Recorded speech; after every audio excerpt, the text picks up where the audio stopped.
critics, welcome back to the alley. It's me, present day Fox, here to open for past Fox. I decided I wanted to take these old episodes and put them out again because a lot of you probably weren't here to see the old channel. I was going to do more with it, but I decided to go ahead and start a new one. I'll put the name at the bottom so you can find me there. It's called Figure It Out, where, you guessed it, we figure it out. Alright, well, past Fox has a lot to say about Phantasm because that movie is wacky. I'm gonna go ahead and hop in my time machine and head to the next episode. Critically yours, The Fox.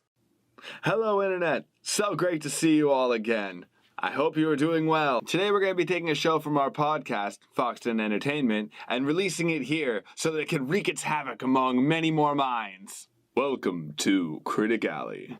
Here, we're going to take pop culture, pick it apart, chew it up, and become cinema-spewing dragons. Dragons, I say! Nothing hurts your pride more than watching cringy old home movies littered with the psychological faults of an entire nation. So let's dig in, fellow skeptics. Today, we feast upon the 1979 horror classic, Phantasm. Written, edited, and photographed by Don Coscarelli. This movie begins with slow crawl title scenes. Come, marvel with me at ancient film companies from long ago. The fossils of a bygone age. Then we jump right into a scene of shoes, loose clothing, and heavy breathing. That's right, the movie begins with the smells that sells, a sex scene. In a cemetery, no less. It was a graveyard smash! Lynyrd Skynyrd's stand-in, Tommy, and Broad with not enough eye makeup to hide her crazy, or the lady in violet as she's credited, are busy getting busy when she decides to just stab the guy. Sinks the knife into his chest and slides off as the wind dramatically blows her hair in triumph. But not the trees or anything. How many of you ladies have had that fantasy? Don't lie. Dude's only words are ooh, which he delivers with the same unimpressed enthusiasm that he gave her when she was teetering on his Peter. No wonder she stabbed him. Couple time-lapse days later, we meet our protagonists. Man whose hair fled his head from his sheer awesome, Reggie, and the mandatory young stud of the horror film, Jody, played by Reggie Johnson and Bill Thornberry respectively. They came to mourn the death of their Skynyrd clone of a friend who was shagged, tagged, and bagged, all at this mausoleum of Morningside. More like morning wood, if you ask me. The date night destination for young couples, as we learn throughout the duration of this film. The place is very weird, very white, and very marble. Enter the kid, played by Michael Baldwin, who comes stalling in on his dirt bike between the graves of Jane Henderson and James Oliver Fitzpatrick. He came to spy on the funeral procession instead of attending it like a normal person, binoculars in hand. You know, like kids do. Then we join Jody inside the mausoleum, staring at his parents' dedicated drawers, when BAM! The funeral is about to begin. Obligatory tall man jump scare. The sudden, pants-filling scene of him placing his hand on his shoulder ominously really got me thinking, why approach people that way? Is it really worth it? Come on, man, ring a bell. Play some music. Use a PA. There are dozens of ways of commencing a gathering, and now you gotta pay for my dry cleaning because of your poor decisions. Friggin' jolly gray menace. Right there. Poop face. The funeral. Jody bails, but the kid stays behind to spy on the tall man.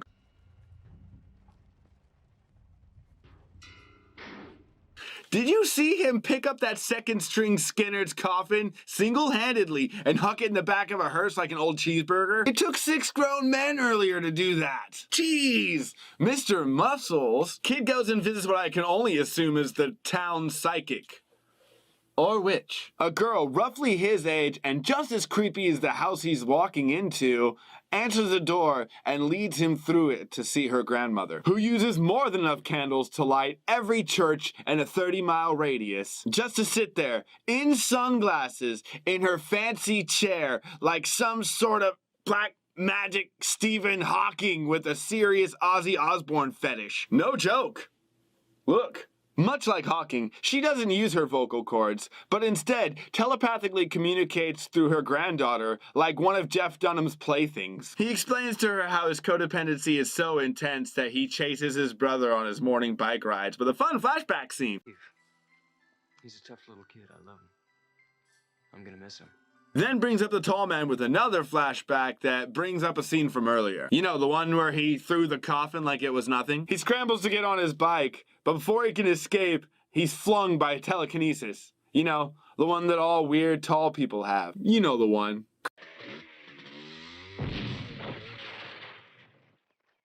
Granny Osborne simply asked if he wants to play a game, which doesn't sound like a saw trap to me at all. She manifests a box and tells him to put his gullible hand inside. I can think of 10 good reasons why you don't want to poke around inside of a magic box, but he does it anyway. When something hurts him, she says, "Don't be afraid." Don't be afraid? He came here because he was afraid. Especially due to his fear of a psychokinetic giant that body snatches perfectly good Lynyrd Skynyrd doubles.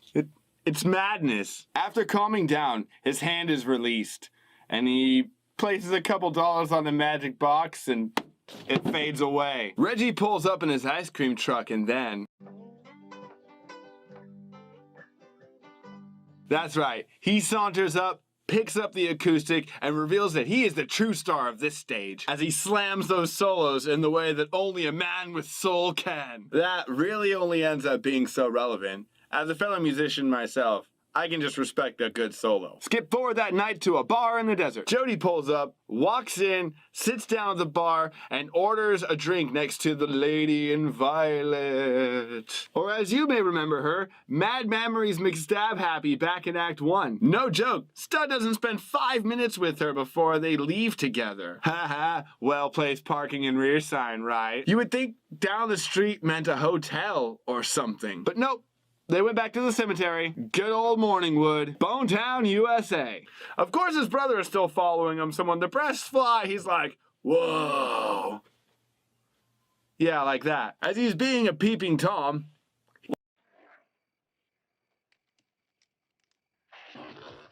I follow a growl that seems to come from everywhere. He foolishly wanders out to realize that it's no wolf, but a small man, making the most convincing snarl I've ever heard come from a cloaked hobbit. Kid gets a close-up of real ugly before sharding himself in abject horror of his newfound fear of dwarven werewolves.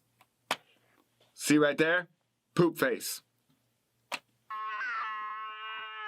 Then he goes crashing through the middle of the loose ground bone down. Jody finally catches him and... No, it was little and brown and low to the ground. Using it. Kid wanders off on his own the next day, for once, in his damn jean jacket. Next to a payphone, which to some of you is just an extinct relic that you'll never see anyway. As he checks it for change...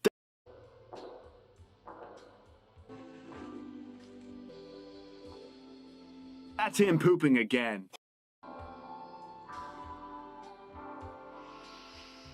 Why did we need this scene? Why? Why did we need to see the tall man's orgasm face? Imagine looking up at that freaking colossal creep. Jump back to the kid in the garage where he's working on his car. Then he starts hearing some weird noises. And the car starts to shake so violently that it puts the Titanic scene to shame and knocks the jacks out so that it falls on top of the kid, forcing him to go through an auto body experience. Pinned beneath it, wiggling and screaming, "Shake, rattle and roll."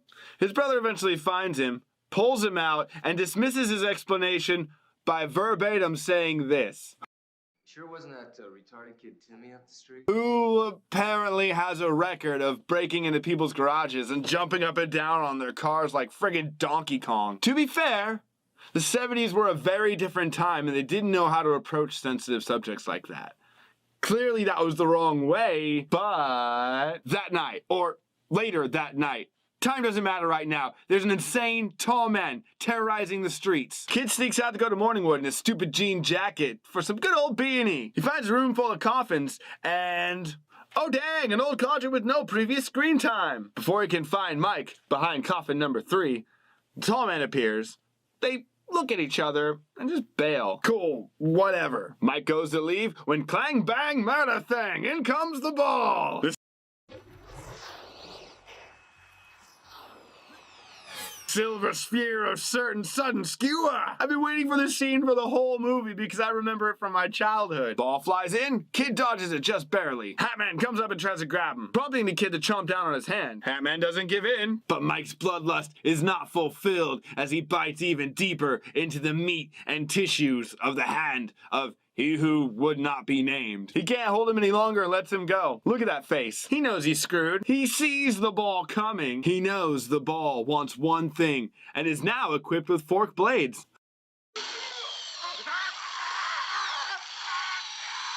Who's hungry? Tall man chases Mike into a room and gets his fingers lopped off in this really illogical way. Look at this door. Now watch this.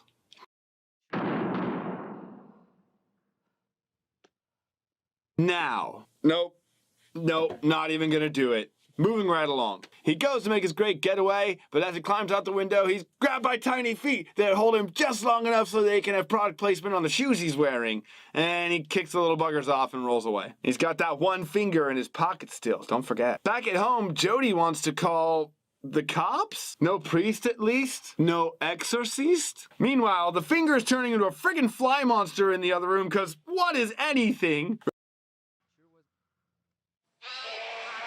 Reggie shows up to watch them shove into the garbage disposal and stab it to death. Act 3. It gets real. Jody arms up and heads out to Morningwood. He climbs in the same window Mike did earlier, and he's greeted by Tofro McBaghead, who is swiftly thrown to the ground and shot 4 times because Jody is done playing.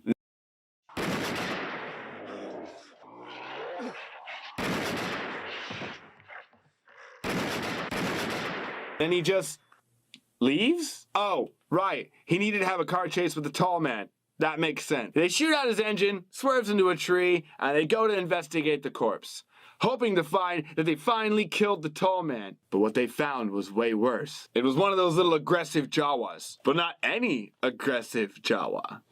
A suspiciously Lynyrd Skynyrd looking Jawa. That's right, it's Tommy, but tiny and terribly twisted, then terminated by temple trauma. They locked the little tater tot inside Reggie's ice cream machine before going inside to have a serious meeting about what they're going to do. They want to hide Mike because they finally decided it's too dangerous, so they want to tuck him away at Sue and Sally's antique store. 2 more characters that up until now we had no idea about. Stop doing that. But like I said, they own an antique store with one of these.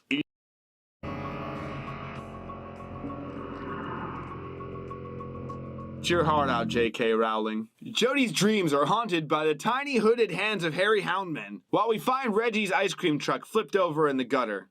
Who did this to you, Reggie? The kid, Sue, and Sally come across it while they're just, perusing about the neighborhood. Mike runs over to check it out, notices that even though it's locked, see, the midget still escaped. He goes running back to the car and shouts, "Go!" But of course, this is horror movie logic, so they don't. They just act confused. And then 3 wee little monsters jump into the back of the car, and it starts shaking about for, honestly, way too long. Then the kid gets thrown out the window comically. And the car, that sounds like it's carrying a terrifying orgy, creeps slowly into the night out of view. Kid's out for long enough not to care what happened to Sue and Sally. He doesn't even look around to try to find them. He just goes home. Jody decides to lock him in his room, and then we get this scene.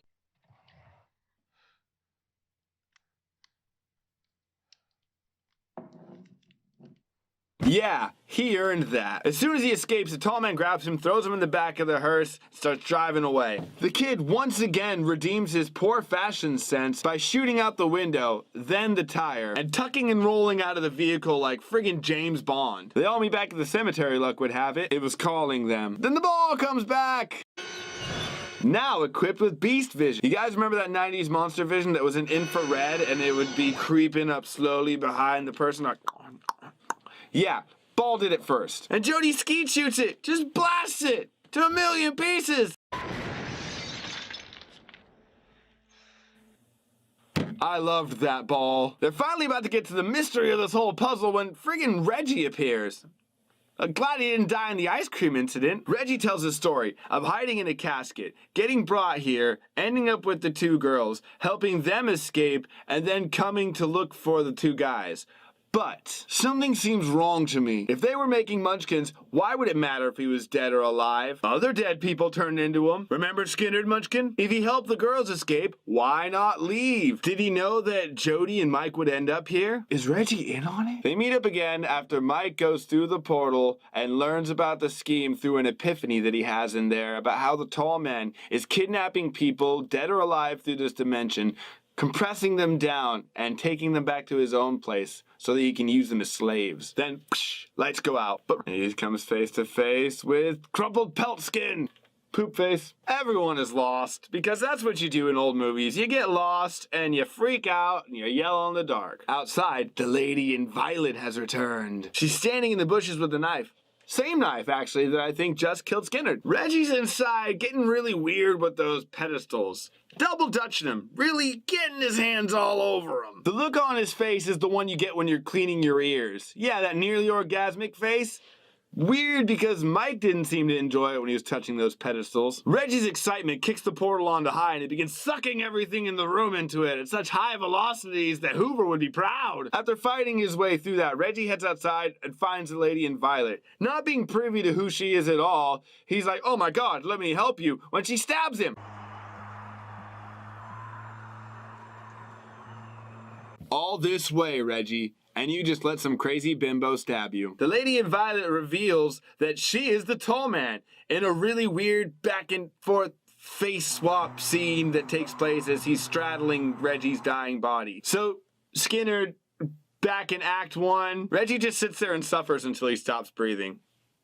Rough. The house swaps from red to yellow to red until it teleports away, because apparently everything's sentient. We don't know what's going on here. Back at the house, the boys sit there to debate what's going to happen again, because this is the final team huddle. This is the end of the quarter. It's now or nothing. Where do you take a bloodthirsty old man? To the abandoned mine shaft. Grabbing ammo, the tall man appears again and begins this weird standoff. Did he forget to run? Award winning. Of course he chases them into the mines, falls victim for their Scooby-Doo nonsense, but grabs the boy's leg because he almost didn't make the jump himself, and the boy kind of kicks him off until he falls. And they cover him up with a boulder, and they're like, "Yay, it's over!" Then Mike wakes up. Reggie's there. That's right. Reggie! He can't die. Reggie says Mike was just having a bad dream. The tall man wasn't real. Jody died a week ago in a car crash. Mike hasn't been the same since the funeral. Reggie says they should take a road trip. Probably good for him, right? Mike agrees and goes up to his room to get ready. And in the mirror is the tall man! And then Cronenberg Furbies put their dirty little paws all over him and yank him inside of the mirror.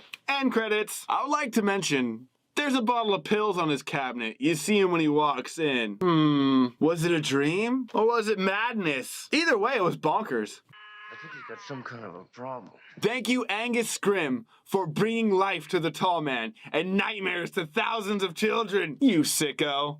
Call me sometime. Thanks for coming back, guys. I'll see you next time. If you enjoyed it, show a friend. Critically yours, Fox.